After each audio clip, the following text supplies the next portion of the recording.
tubashimiye ko twumva mwese mudahema gukurikirana BCM7 TV. Murabizi neza ko tubagezaho amakuru atandukanye bavugwa mu binyamakuru bigiye bitandukanye mu Rwanda, mu mahanga, muri siporo, mu myidagaduro ndetse mu buryo bugiye butandukanye. Musabwe ko subscribe, mugakora share ndetse mugakora na comment kugira ngo tumenye niba ibyo tubabwira hari ingenzi kuri mwe. Uyu munsi turaza kurama amakuru hagiye atandukanye. Turahera ku buyobozi bwa Leta Zunze Ubumwe za Amerika buyobowe na Perezida Donald Trump bwamaze gutangaza ko bwohereje izindi ngabo kabuhariwe mu mujyi wa Los Angeles kujya gucubya imyigaragambyo y'abarwanya politiki yashyizweho yo gusubiza mu bihugu byabo abimukira batuye muri iki gihugu badafite ibyangombwa bibemerera. Turava aho ngaho tugiye kwekeza mu makuru mashya arimo aravugwa mu Rwanda. Kazungu Denis wahamijwe ibyaha byo kwica abantu 10 ku bushake, gusambanya no kugato n'iyicarubozo, agahanishwa igifungo cya burundu, hazaburana ubujurire mu rukiko rukuru rwa Kigali ku itariki 13 z'uku kwezi 2025.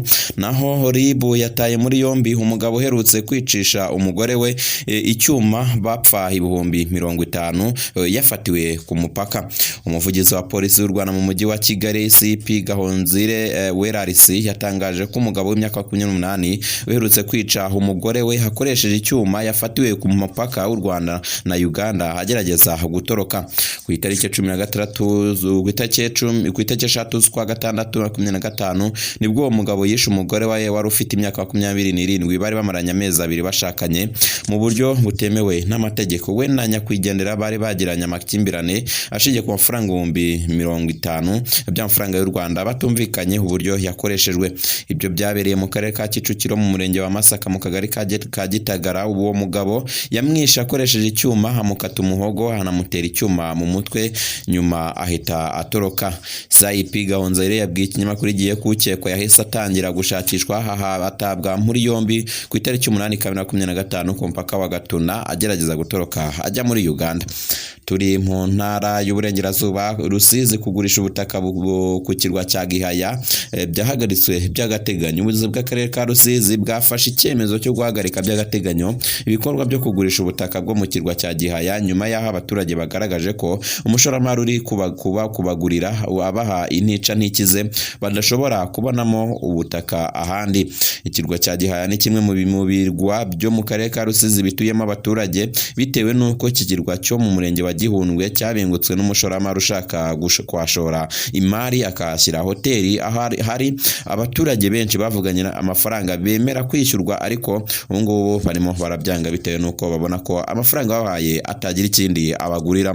Turavuga ngaho twiyakeze muri Leta Zunze Ubumwe za Amerika. Umugabo afunzwe azira guha umugore w'ikinini gikuramo inda.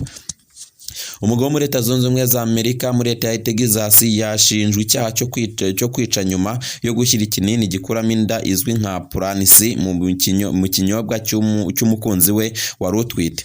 Polisi yo mu gace ka Parker County yatangaje ko uyu mugabo witwa Justin Anthony Banta yafashwe kuwa gatandatu mu Kamena 2025 nyuma y'iperereza ryari rimaze igihe rikorwa rishingiye ku kirego cyatanzwe n'umugore we. Uyu mugore yabwiye polisi kumwaka ushize aribwo yabwiye uyu mugabo ko amutwitiye, ahita amusaba ko yakuramo inda, amusezeranya kuzishyura ikiguzi cyose bisaba. Uyu mugore yasobanuye ko ubwo inda ye yari igeze ku mezi 6 Banta yashyize ikinini gikuramo inda mu kinyobwa cye atabanje kubimubwira. Polisi yasobanuye ko nyuma yo kunywa iki kinini uyu mugore yatangiye guhindura n'ibibazo bikomeye cyane birimo kuva kw'amaraso ajya ku bitaro birangira inda ivuye. Uyu mugore yavuze ko ubwo yaherukaga mu bitaro umuganga yamubwiye ko umwana we ameze neza. Iby'ingenzi wamenya ku yandi makuru agiye atandukanye arimo aravugwa wagenda uyamenya ku binyamakuru bigiye bitandukanye birimo Igihe.com bivuga yuko umugabo afunzwe azira guha umugore w'ikinini. Naho hari amakuru ugomba kumenya ku yandi mavugurura agiye gukorwa mu burezi bw'u Rwanda. Inama ya Minisitiri yemeje amavugurura agamije kunoza imyigire mu mashuri yose ya leta n'abafashwa nayo ku bw'amasezerano harimo agiye gukorwa mu gihe cyo kwiga. Kubiga mu cyiciro cya mbere cy'amashuri yisumbuye cy'amashuri abanza primaire bari basanzwe biga igitondo cyangwa ikigoroba, hakaba hagiye kubaho kwiga ingunga ebyiri cyangwa se kwiga umunsi wose badata. Aya mavugurura yemejwe n'inama ya minisitiri yateranye kuwa gatatu kuri uyu wa mbere tariki 9 z'ukwa gatandatu 2025 yowe na minisitiri w'intebe Dr. Edouard Ngirente muri village Urugwiro. Mu ngingo ya gatatu nibwo iyi nkuru yagiye yemezwa yuko uburezi bugiye guhinuka abanyeshuri bakiga igitondo n'ikigoroba.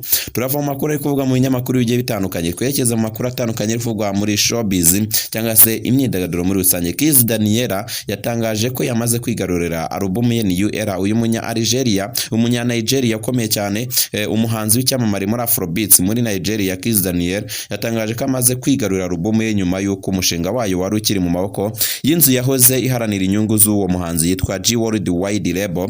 Ibi ngibi bikaba byatangajwe n'umuhanzi bita Kiss Daniel. Kiss Daniel bitangaje yifashishije imbuga nkoranyambaga ze avuga ko ari intambwe atabona uko asobanura mu magambo ye. Naho turava kuri Kiss Daniel wo muri Nigeria twerekeze ku munyamerika Katy Perry yatunguwe n'umufana wamusanze ku rubyiniro agatangira kumukorakora. Umuhanzi w'icyamamare Katy Perry wamenyekanye mu ndirimbo zitandukanye zirimo The Lower, indirimbo nyinshi cyane yarimo aririmbira mu bitaramo yarimo arakora, yagize umwanya w'igitutu n'akantu k'ubwoba ubwo yataramiraga abafana muri Sydney muri Australia ku itariki 9 Kamena 2025, maze umufana mwinjirana ku rubyiniro amufata ku rutugu. Ibi ngibi si ubwa mbere bimubayeho ko n'ubushize byigize kumubaho ubwo umuhanzi ubwo yararimo mu bitaramo bigiye bitandukanye yararimo arakorera i Texas.